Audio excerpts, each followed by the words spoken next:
Cashflow Diary Podcast, episode 213.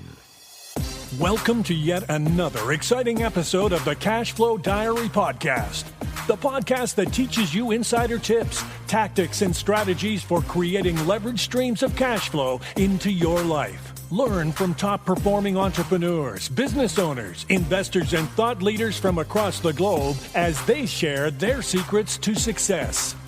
Like what you learn on this and other Cashflow Diary podcast episodes? Go to learninvestingnow.com and sign up to receive powerful tips and information that will help you succeed as an entrepreneur and investor. Now, here's your host, investor, entrepreneur, business owner, educator, speaker, author, and master facilitator of Robert Kiyosaki's cash flow game, Jay Massey. All right, ladies and gentlemen, welcome to another episode of the Cashflow Diary Podcast. And I know you have been listening, you have been enjoying, you have been learning a ton from all of the incredible entrepreneurs that we have been able to locate and find and track down who have achieved a goal.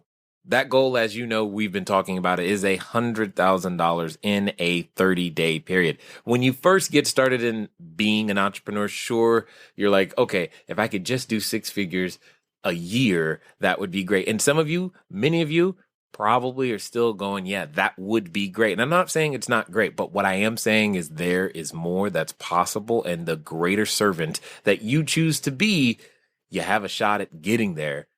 And I found a few more people who have done that very thing. Today's guest is none other than Kevin Kruse, and you are going to enjoy everything that you hear. In fact, I'm going to make a blanket statement that you're going to, if you are on a treadmill right now, if you're washing dishes, if you are chasing after your kid at the park, you're going to wish you had a notepad and paper, because you got to understand, not only has Kevin done the $100,000 in a month thing, he's also added a zero to that in that same 30-day period. What does that mean?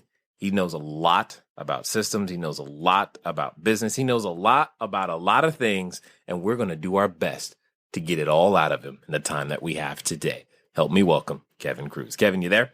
Hey, Jay, how are you? I am excellent. And how are things on your side of the planet? Phenomenal. Thanks for the invitation to come on to your show. Thanks for being willing to share the information that makes it all work. So in this particular series, what I would love for you to do is that give us an understanding of your journey. By that, I mean, typically, I tend to look at entrepreneurs as a lot like superheroes, to be honest. And that simply means they have an origin story. Before you were doing, millions of dollars a month or even 100,000, you were you. And then I want to really understand some of those secrets that you know, and that we know that you know, and that we're waiting for you to tell us so that then we can know how to go out there and make it happen too. Well, Jay, I tell you, I like what you said, an origin story, because I know the exact day that I decided to become an entrepreneur. And nice. I was actually very young. It was kind of crazy. I was just, wasn't even a teenager yet. And I was just playing catch with a friend in the front yard of my yard on a sunny day in Southern California.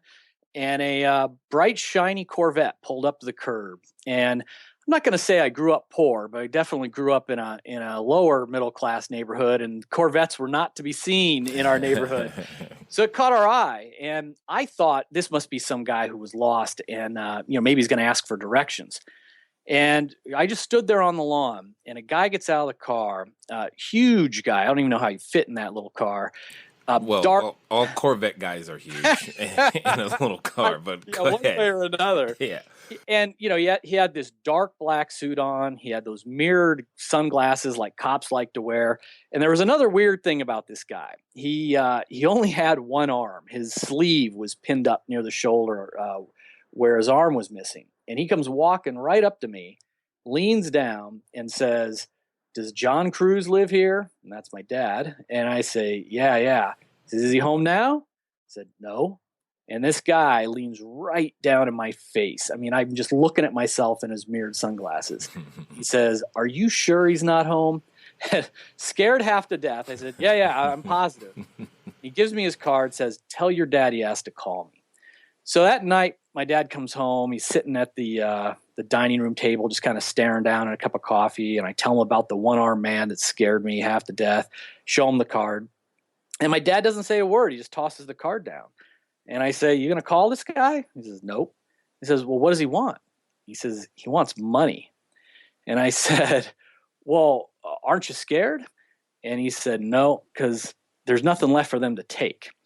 And what I didn't realize was, my father was an entrepreneur and he had leveraged our house and everything he had to buy this company. And so when the company went under, the bill collectors came calling, and that's what this guy was doing, was looking for money. And that night I wrote, it turned out, we lost that house, a few months later. I had to left town. And I wrote in the little journal that I had way back then, I said, I don't care what it takes, but when I grow up, I'm going to have a lot of money. And, today that sounds like a greedy thing, so money oriented, but I was just this, 11-year-old kid or whatever I was, writing down that I never wanted to have that one-armed man, come back and throw me out of my house again. And so I knew that I wanted to become an entrepreneur and to make money. And I was the first kid in my family to go to college. I worked my way out of college. So, I didn't have any money, didn't have any connections. And even though I started my first businesses right out of college, I failed miserably the first couple of times. But I kept at it and, slowly figured it out. And, I've been very fortunate and they each got better and better. I would built them and sell them and start again. But that really is my origin story. I have to credit my own father's struggles and this visit from that mysterious stranger when I just made up my mind. There was one way or another, I was going to figure out how to do it. Yeah. And I can hear that. And I like the determination, the mindset was I would say your mind was set on a particular outcome, even though you didn't understand all of the twists and turns that you would take on the journey. Exactly. So, which brings up an interesting question, especially for the entrepreneur listening right now who, they would like to get to the, 100,000 in a month, but they would like to just first have any business whatsoever.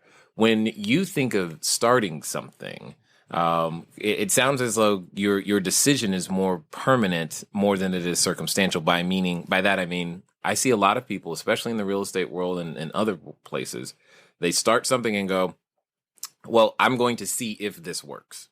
And that's their level of commitment. What do you think about that? Yeah, Jay, you bring up a really, really important point. And look, I fit exactly the theme of your show right now. I can remember being 18 years old. And again, now this is almost 30 years ago, back when $100,000 actually was worth a lot more than it was now. Right. But even back then, it was a lot of money, and not having come from money, my first goal, I thought if I could make $100,000 in a year, 6 figures in a year, I thought, wow, that's what I need to do. And then in the back of my mind, I thought, you know what? If I could have $1 million by age 30, then that's what I need to do. And looking back, I think it's good to have a goal, but being fixated on the money just for the sake of the money, there's better ways to do it. And the problem is exactly what you said. If I just have a goal, I'm going to make $100,000 a year, and then $100,000 a month, and then $100,000 in a day. And I tend to look for things that I think are going to work. Let me try flipping houses. Oh, that didn't work. Let me try multi-level marketing. Oh, that didn't work. Let me try being an online coach. Oh, that didn't work. Instead, I think that it's good to have that goal and to be realistic about what you're trying to get out of it. But you've got to also pick it from a place of passion and realize that any of those items can work, and all of those items are going to be hard. None of this is easy, right? So you can kill it in real estate. You can kill in real estate, but you better be willing. You better love it enough to say, okay, I know I'm going to fail, but learn through that process and get back at it. I know it's going to take me time to get mentors. I know it's going to take time to build on that success. Whatever it is, consulting, coaching, etc. I think you need to have some passion for it and just assume you better buckle up because, hey, I hope everyone out there just kills it, in their very first attempt. But I think like most things in life, playing a piano or whatever, it's going to take time to learn. and can accelerate fast, but you just got to be ready to put in the work and to learn from the downs as well as enjoying the ups. Kevin, I was really, really hoping that people would continue listening to the entirety of this particular episode. But if you keep using words like fail, hard, and gonna take time, I don't know what's gonna happen here, but that's okay. That's okay. I agree with you 100%. Anything can work. I often give an example of a lemonade stand in when I'm speaking is, if you could do this with the lemonade stand, the only difference is the question that you're asking. I mean, if your kids are setting up a lemonade stand, that's one thing. But if you start to ask your kids, well, how could you sell 1 million gallons of lemonade every weekend? Suddenly you got something completely different than just a lemonade stand on the corner. And I like what you bring to the table in that respect. So what do you think's in the way of the entrepreneur to being able to take anything and make it do that, make it sing the way that you're talking about? Well, it's two levels. So one, there's just the domain knowledge. Again, if it's real estate, where do you get money from investors? How do you find the right properties? How do you structure deals? All that stuff can be learned. Again, it just means that people have to put the time in or invest in courses, books, whatever that is. I think separate from the specific domain knowledge that you're choosing to work in, there's a whole nother level of ninja wisdom that has to come in terms of just being productive and optimizing your time. And the story I like to tell, my own learning is, look, there was a time when I was 30, I did sell my first business for over $1 million.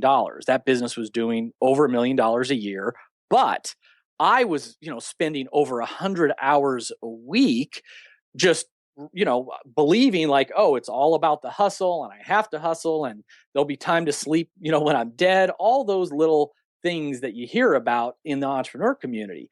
What I then realized is that you don't have to work hard all the time. You can work smart and get a lot better results. One of the keys, you already hit it, Jay. It's like more important than the answer is asking smart questions. Not how can I make this one lemonade stand work? How can I make, $1 million from lemonade stands? All of a sudden, that's a powerful question that's going to get your mind thinking in a whole nother level. And so I went in, I guess it was about 8 years, maybe 10 years after selling that first company. So I was doing $1 million a year, working 100 hours a week, really over 100 hours, to doing 12 million a year, $1 million every month. And I was working less than a 40-hour work week. Same person, same industry, same everything. But I had just figured out certain habits, rituals, leverage points. And I realized, it isn't about skipping meals and going without sleep and hustling 100 hours every single week. There's a way to win by still being present, balanced, and mindful. And because if you get to that place I was when I was young and dumb in my 20s, how creative could I have been thinking? How strategic could I have been? What were my relationships like, whether as a leader and a boss or whether, looking for an investor? I was so frazzled and tired all the time. What was I like to be around? So there's a smarter way to do things. And I think people do need to learn not just the domain knowledge, but like how to live a life of achievement and success and balance, no matter what domain you decide to work in. Yes, agreed 100%. The other day I did what I call the responsibility chart. I just mind mapped it out, and then I made it into a little PDF. I posted it inside one of our online communities, and just to show them the number of things that are under my purview, but how much of it I actually don't do on a day-to-day basis. And everybody was like, their brain exploded. So I want to hear from you. You've had the opportunity to interview billionaires, Olympic athletes, even Mark Cuban, etc. I'm going to take a stab and say that there's something around how they approach a day and time management that we could all benefit from to get more results out of that same 24-hour period. Yeah, thanks, Jay, because that's when I sold the last business. I decided to spend a little more time with another one of my passions, which is writing.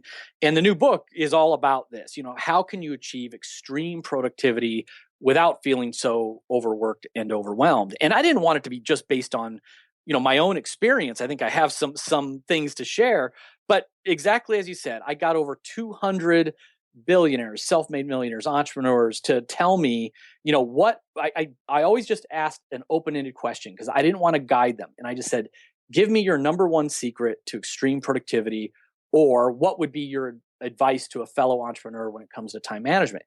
And then I looked for, all the patterns, and I boiled it down. There's, sort of 15 habits that they do, 15 secrets that they practice that the rest average people don't do. And the basic one is about the schedule. Just to your point, I mean, ultra productive people, most self-made millionaires, they don't actually have a to-do list. And this gets me in a lot of trouble because people are so attached to their to-do list. I'm not. I will let it go yesterday. Good. And a to-do list, that's technology from over 100 years ago when everybody had a lot more hours in the day and more people to work on things. Ultra productive people, they work from a calendar, not a to-do list. So they know exactly what their most important task is, their MIT each day. They schedule a block, usually in the morning, to work on it for 1 to 2 hours. And then anything else that's important to them, they put on their calendar. So, hey, if it's if one of my values is my marriage, my relationship, I will literally time block that recurring date night, once or two nights a week on my calendar. I'm going to time block a year in advance, a 2-week vacation with my family. I'm not going to wait until it's summer and say, geez, I don't have any time. Look what happened. Look, and this was really surprising to me, even down to email.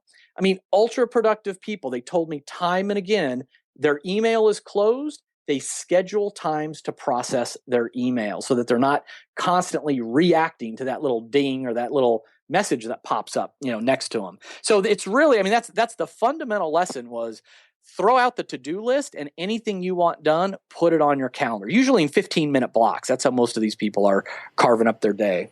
Love it a lot. I mean, at the end of the day, I don't think one of the things I learned when I was a financial planner for a while is you don't realize one, you have all the money you need to get to where you want to go. You just don't even know how much you really have because you've stopped tracking. And once I've always asked a person, track where your money goes, they always did better. So, yeah. And you're saying the same thing with our most precious resource, time. Track where it goes. Yeah. Plan it for it to go here for this length of time, and then you'll probably get a better result. So I'm assuming in your journey to getting to, from the, $1 million a year to the $1 million a month, you were instinctively doing some of these things without really maybe having them codified or categorized in some certain way. Well, yeah, and when when I was young and dumb, I mean, I wasn't doing very many of them, and it was life from the to-do list and skipping meals and sleep and everything else. And I opened the book with a story like this is true, and I am so embarrassed about it, but it's a true story. So I got so bad, so exhausted, and mentally always not in the present. Like I'm always thinking about stuff I needed to do later in the day or the next deal I'm working on. That in a period of a week. The first thing that happened was I used to just stop for coffee at a 7-Eleven on the way to work. And all of a sudden, I'm halfway to work, drinking my coffee in my car, and I look at it and I realize I never stopped to pay for that cup of coffee. I was so exhausted. I walked in, filled up the cup of coffee, walked into my car and drove away. I didn't even pay for it. So that was warning sign number one that I ignored. The second thing was a couple days after that, I stopped in a gas station, filled up the car, start to drive away, clunk.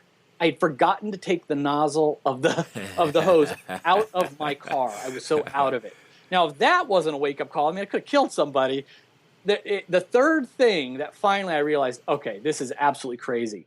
5:30 in the morning, driving down Route 1 in New Jersey, on the way to work. Again, only a couple hours of sleep, totally frazzled. I see lights in my rearview mirror. I'm getting pulled over by a state trooper. The trooper comes up and says, "Do you even know why I pulled you over?" And I said, "Well, I guess I was speeding." And he starts screaming, speeding, speeding. He said, I was doing 65 in the slow lane when you pulled up on my bumper, passed me on the left, and kept going.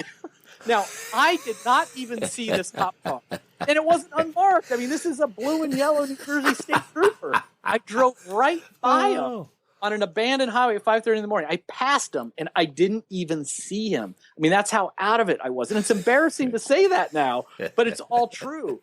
And so, I mean, and those early businesses, I mean, the first one failed, lost a bunch of money, went into debt. The second one was breaking even, but my partner and I decided to go our separate ways. And, you know, I finally started looking around the few mentors I could find, the guys who were, you know, just killing it money-wise. And they had time to golf. They had time to jog every day. They were, you know, going on vacations like every other month. Like, I would just ask them, how the heck are you pulling this off, you know?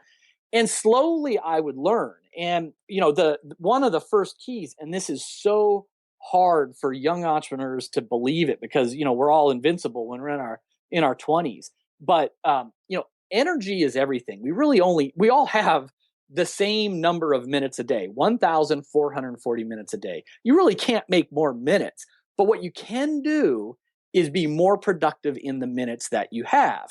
And so, you know, that starts with getting a reasonable amount of sleep. You know, that starts with drinking lots of water and staying hydrated. You know, that starts with not skipping, you know, breakfast and lunch and then gorging down a pizza at dinner. You know, it's 3 meals, 2 snacks that are smaller. And you got to think of food as fuel, you know, not food as entertainment or food as something to skip so I can get more work done. Food is fuel. And, you know, these are fundamentals that to the 20-something-year-olds who are pulling all-nighters are like, yeah, sure, old man, you know, but it sneaks up on you fast. And what I found is as I started to take care of myself physically, all of a sudden I was getting more productive. Once I threw away the to-do list and started putting the most important tasks, you know, on my calendar, those things like using the 80-20 rule, the most important things got taken care of. And it's to the point now where, again, I mean, just because of all the things I've learned and adopted, I mean, people, when you adopt these new habits, you will literally get more done in an hour than most people get done in the afternoon after lunch. You know, most people, they eat lunch, they go into that food coma, they're checking Facebook, they're snoozing, they're walking slow.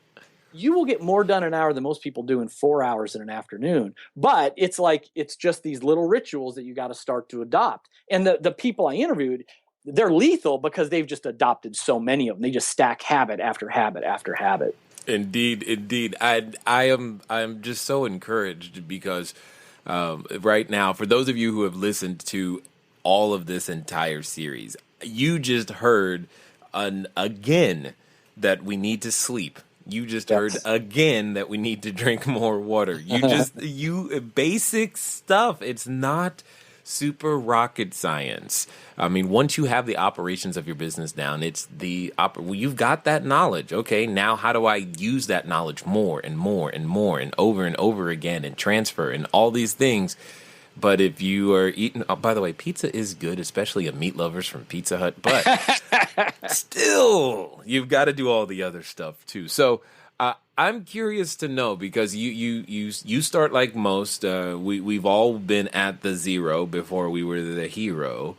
What does the entrepreneur who wants to get started do? And they want to have this $100,000 month, but they don't have any money to work with today. All right. You've heard me say it before, and I'll say it again. You don't have a money problem. I'll say it again. You don't have a money problem. You have an idea problem. And one of the most valuable things any person could give you, in my opinion, is an idea. Because with an idea, you have the opportunity to go out there and do something with it. I mean, just think about it.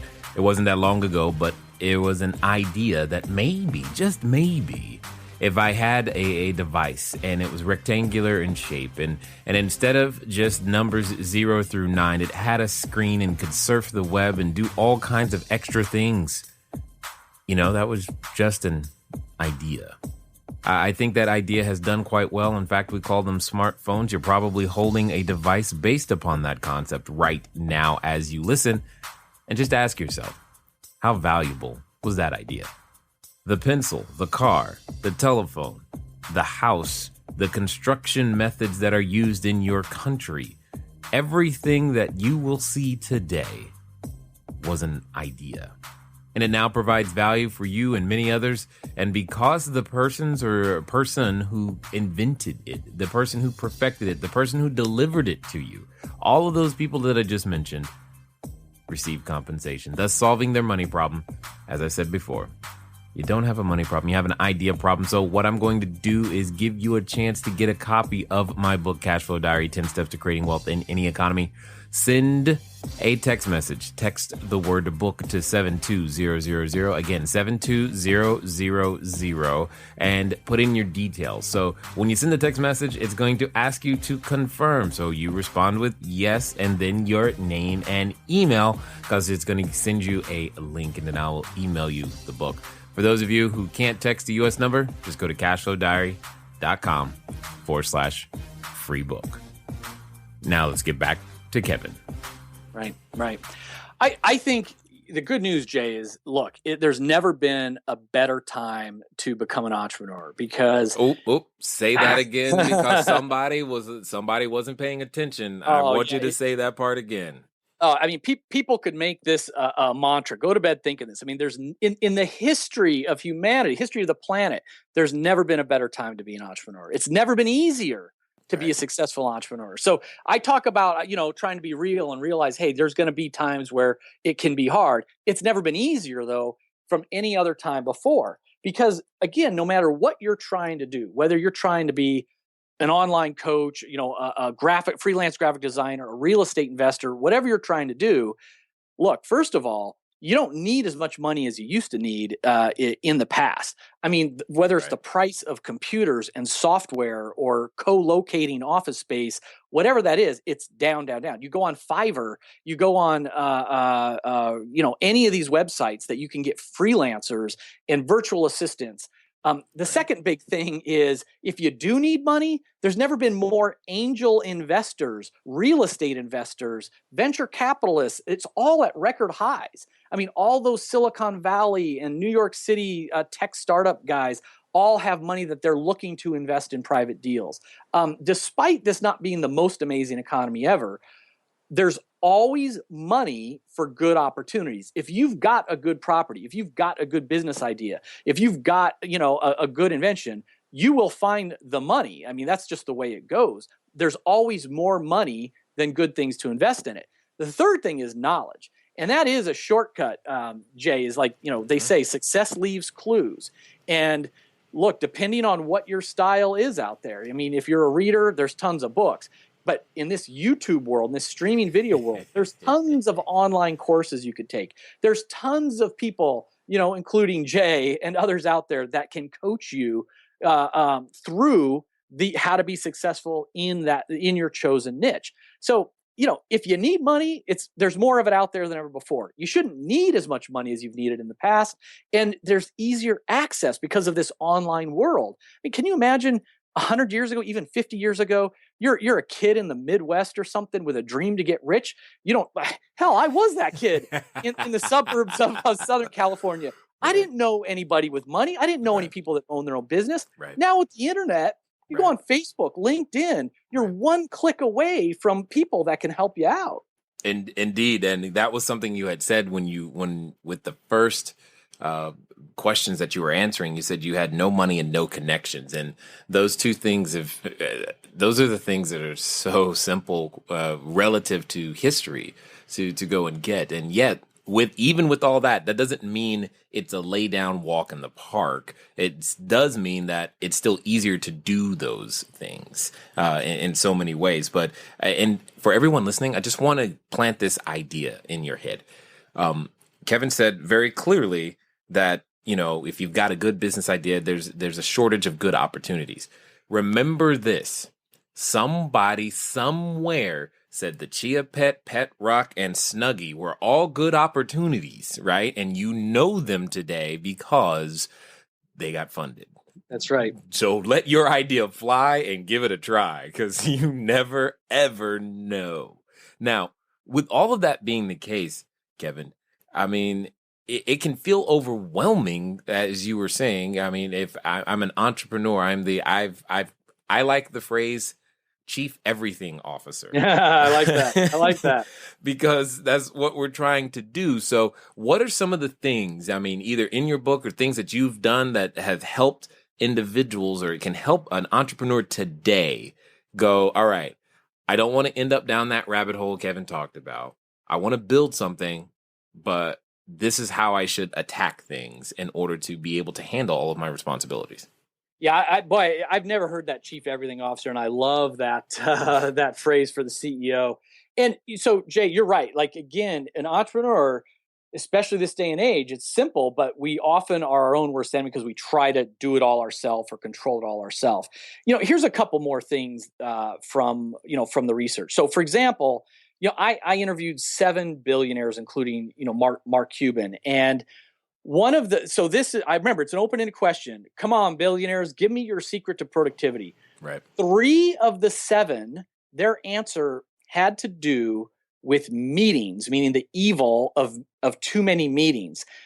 Mark Cuban literally said, never take meetings unless someone is writing a check, which is a typical, kind of a snarky Mark Cuban line. But what he's getting at, and I'm sure he doesn't mean like a one-on-one conversation with someone in his own company, but we will get meeting requests to death. Hey, let's have a cup of coffee and brainstorm. Hey, let's get together and explore. Right. Time is the most valuable asset, just like you said, Jay. So you need to stay out of those meetings, and realize, look, if 5 people are in that 1 hour meeting, that's not a 1 hour meeting, that's a 5 hour meeting. And think about not just the salaries in that room that are getting eaten up, but the opportunity cost. A salesperson that's in a meeting, that's 50 cold calls that aren't getting made, right? So it's always about opportunity cost. Dustin Moskovitz, who was the co-founder of Facebook, and his new company is a company called Asana, software company. Oh, okay. Yeah, project management, team management software. We use them. Oh, cool. Yeah, so Dustin said they've got what they call no meeting Wednesdays. At 1 day a week, they reserve, you make stuff, you're creative, you get stuff done, but you're staying out of meetings. No meeting Wednesdays.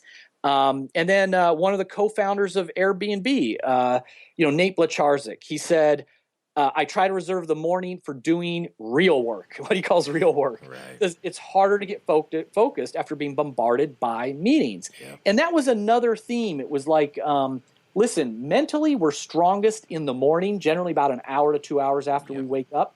And you don't want to waste those hours on, clicking through your emails or posting up on Facebook or filling out, some forms.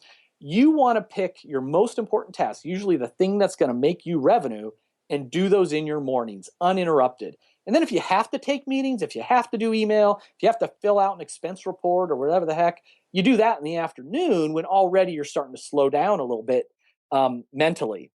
So that whole avoiding meetings, I mean, I didn't think that was going to come up as like a tip, but 3 of the 7 billionaires, I mean, that was one of their things. And another thing that surprised me, open-ended question, a lot of people came back and said they changed their lives when they changed their mornings. And it seems unrelated, but they said what you do in your first 60 minutes will then predict how productive you'll be the next 10 hours. And so most of these people are waking up very early. A lot of times it's 5:30, 6 o'clock. And that first hour, they're not opening email. They're not checking Facebook. They're getting into a routine of pounding down some water, doing some reading, whether it's, a spiritual reading or motivational or reviewing their goals, putting some healthy stuff in their brain. Light workouts, not saying you got to hit the gym for an hour, whether for some people that's yoga, for others it's a walk around the neighborhood, but something to get the blood running. And don't skip breakfast. Do a green shake or a protein shake or no pizza for breakfast. I love my pizza, but that's for the weekends. Oh, okay, got it. Monday to Friday, I eat for productivity. Saturday and Sunday, I eat for fun. Got it. Eat and drink for fun. I'll be honest about that. Got it. So that was another surprise the meetings was the one thing that was like, wow, I didn't know so many people were like focused on how to stay out and control meetings. Run, say no, say I'm not here. And then the other thing was another big thing, a big surprise was, to really preserve that first hour to set you up physically and mentally to like get ready for the race. All right, this is my pre-game ritual, get my head in the game, get my body warmed up. Boom, now I'm charging out onto the field. And for that next 6, 8, 10 hours, it's game day and I'm going to be fully in it.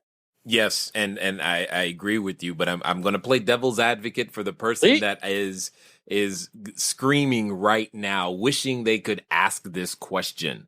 All right, I'm going to say that this is a husband, this is a mother or single mom or single parent of some kind. They have a job and they're like, okay, I'm already up late, and now you want me to get up at 5. That, by the way, just for those of you in your 20s, that doesn't mean just stay up till 5 and you've done the same thing. That's not what we're talking about here. How does one extricate themselves if they've got all these prior commitments? I mean, I know in your book there's something there was a Harvard experiment related to saving time on a weekly basis, but how do I do this? Because like you said, I'm limited. There's only 24 hours. Yeah, exactly. So, Jay, great question. And the category you talked about, I mean, that is the toughest one. When you're a parent with young kids in the house, you ought by definition have more of your time already taken up, by taking care of the kids. Now, I'm a single dad with 3 kids. Got one in 6th grade and 2 in high school, 2 girls in high school. Mm-hmm. I appreciate everybody's pity. So. I feel some of that. Well, you said girls. I have 3 girls, 1 boy, 1 girl in college, and the others are just barely in elementary school. So I feel you a little bit. I'm amazed I got talked into the 3rd. I'm really amazed you got talked into a 4th. What's going on, Jay? Long story, no comment. We love our kids. I always say the kids. This is true. They're the best thing in our life, but they're also the hardest thing in our life. And so, with parents, now look, if you've got babies, that's a whole nother world of hurt because you're getting up in the middle of the night and all the rest. If your kids, though, are, they're in school age, here's what I say. It is very hard to sleep 6, 7, 8 hours. And that's usually the advice everybody says is, listen, you need to get 8 hours of sleep. And now this Kruse guy is telling me I got to get up at 5, 6 o'clock in the morning. I say something a little different. It's a little bit less about the length of your sleep, and it's more about the depth of your sleep, the quality of your sleep. Because we go into these sleep cycles where we go deeper into sleep, and then we come back up again, and we repeat this pattern throughout the night. And what happens is a lot of people, even if you're sleeping 6 or 7 hours, you're waking up exhausted and you're mentally not there because you never reach the deepest levels of restorative sleep. It could be because we were drinking coffee or booze at night, and these chemicals keep us from reaching that deep levels. It could be because there's lights on or noise or our, significant others bouncing, coming to bed and waking us up. So instead of trying to think about, all right, I'm supposed to get up at 6 and that means I'm supposed to go to bed at 10, that's never going to happen. Try to get a better quality sleep with the hours you have. So even if you're staying up to midnight, I mean, I hope you could sleep to 6. That's a solid 6. But even if you're going to bed at midnight and waking up at 5, if you wear an eye mask, wear earplugs, do some things in your house to make sure people aren't waking you up once you are in bed, you're going to feel better with that quality 5 hours than interrupted 6 or 7. You just let another secret out of the bag, so I might as well tell everybody. I often sleep with noise-canceling headphones and white noise music playing in them because my brain can ignore it, and then I can't hear my kids. Exactly. You're a productivity ninja, I can tell, Jay, because you and I didn't know that stuff when we were in our 20s. And so we're bleary-eyed and we're exhausted. And, of course, when we're exhausted, we start snapping at our kids, we're only half there, at work. And so you take care of noise-canceling headphones, eye mask. It looks silly. It feels silly, and everybody will fall in love with it and love it. Well, it's funny that you mentioned that. When I was on the campus with the Olympic athletes, I was looking at the dorms, and the guy that was giving us the tour, he was remarking how because they're shaded funny. The shades are funny in a funny color. They go so far as to shade the windows so that the light comes in and becomes the appropriate color, because an orangish color versus a blue color affects the quality of your sleep, simply because it sends a different signal to the body, whether it's time to sleep or time to be awake. And I was just like, what? Yeah. Going so deep into it. But if you want to be that top 1% professional athlete in your industry or in your genre, you've got to know this stuff about your body. Go ahead. I was just going to say, just to build on that, Jay, is, these top 1%, they talk about a sleep sanctuary. And to you say they're using special things on the windows. They're putting plants in their bedrooms that, release more oxygen than other plants. If they're reading electronic devices, they're wearing these special glasses that filter out those rays that keep our brain awake. So yeah, Google sleep sanctuary, and you'll find all kinds of advanced stuff you can do to, improve sleep quality. I mean, I can just hear that if I just hung out with Kevin for about 20 minutes, I would see so many little things that you're doing on a daily basis that attribute to being able to produce more results, more with less. The process of ephemeralization, you got it down, and I love it. Now, I want to know though, there's this one thing that always plagues us from a performance standpoint, and I've got to understand how you did that. Humans by nature, definitely me, we're anything but consistent. But consistency is what is required in order to be able to achieve at a high level. We have to show up the same way every day. And for those that do manage to obtain consistency, how do you not get bored? You're always going back and forth between the two. I still want to be productive. I want to hit this 6-figure month, but how do I make that happen? Yeah, well, to your point, and a lot of this is about habits and rituals. And I mean, it's a silly example, but for me, a lot of it is proximity. I mean, and stacking habits on top of each other. So, I'm looking right now as we're talking at my big bottle of water that happens to have some lemon and cucumbers in it. The reason why I always get that water in the morning is because that empty container is sitting next to my coffee pot. And I really never start the day without a cup of coffee. So I pour my coffee and fill my water bottle and carry them both with me. They're stacked together. I know when I sit down at my computer, the first window that pops up is my calendar. And every single day on that calendar is 2 hours of MIT time, most important task. So there's just certain rituals you adopt. But Jay, to me, it doesn't get boring. Like, you can, as you scale up, you're gonna hit the $1,000 per month of side income or passive income, and then that 5,000, and then that 10,000, and then eventually that $1 million a month. And the challenges change along the way. And Jay, just as you said, you're still accountable for your business, but you've got more people, that you're delegating to that are doing it, and you're always learning new things. I mean, I was learning, these days I'm learning about Facebook marketing and how to do effective podcast interviews. Right. 10 years ago, those things didn't exist. So, be a lifelong learner, always have that goal to increase your income year after year, and the habits will change with you. Agreed.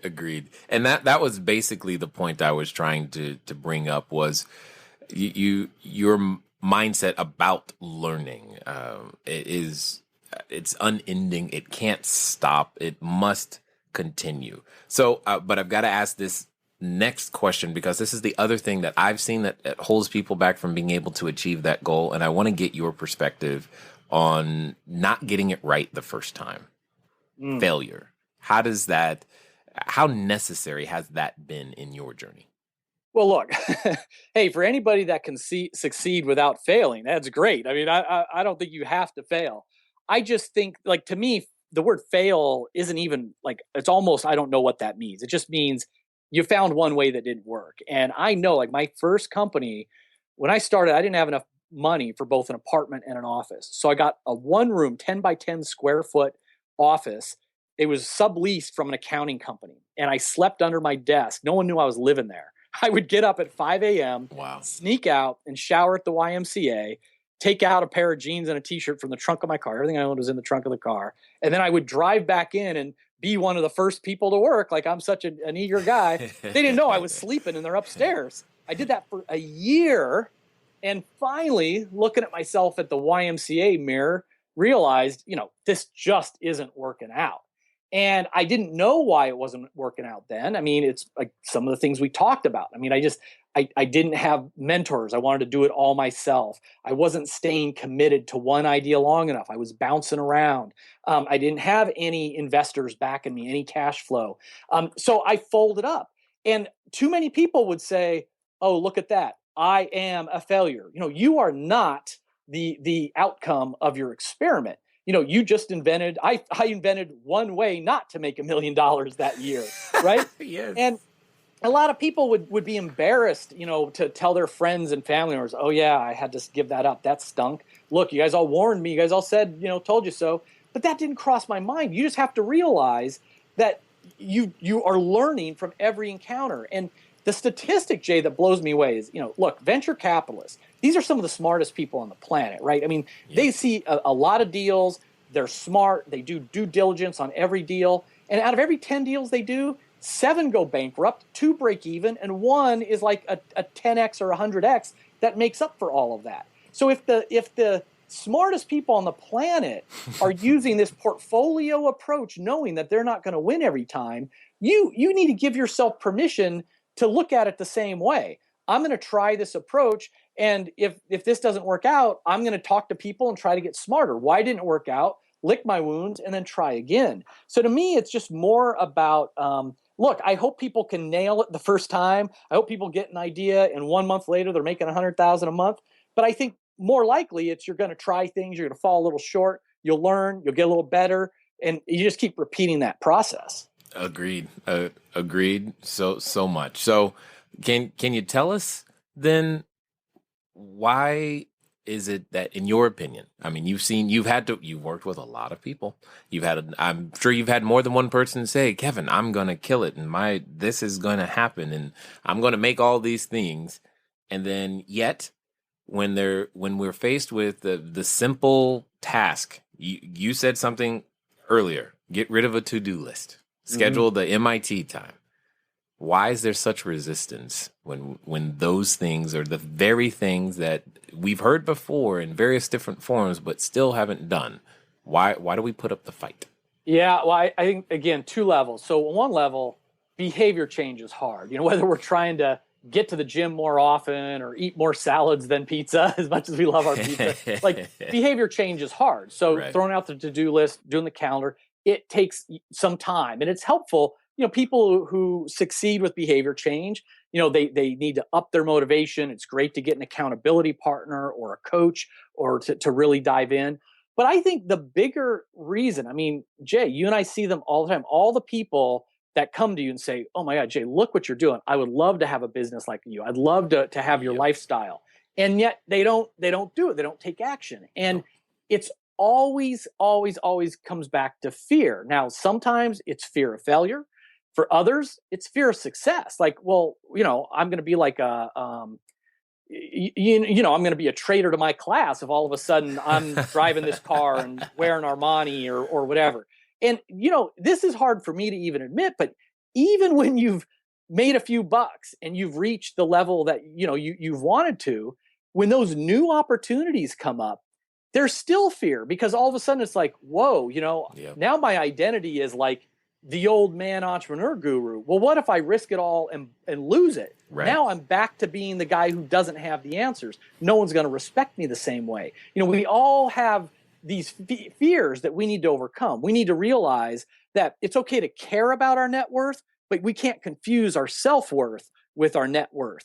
And once you know that life is short, man, it's 1,440 minutes a day. It's about the journey.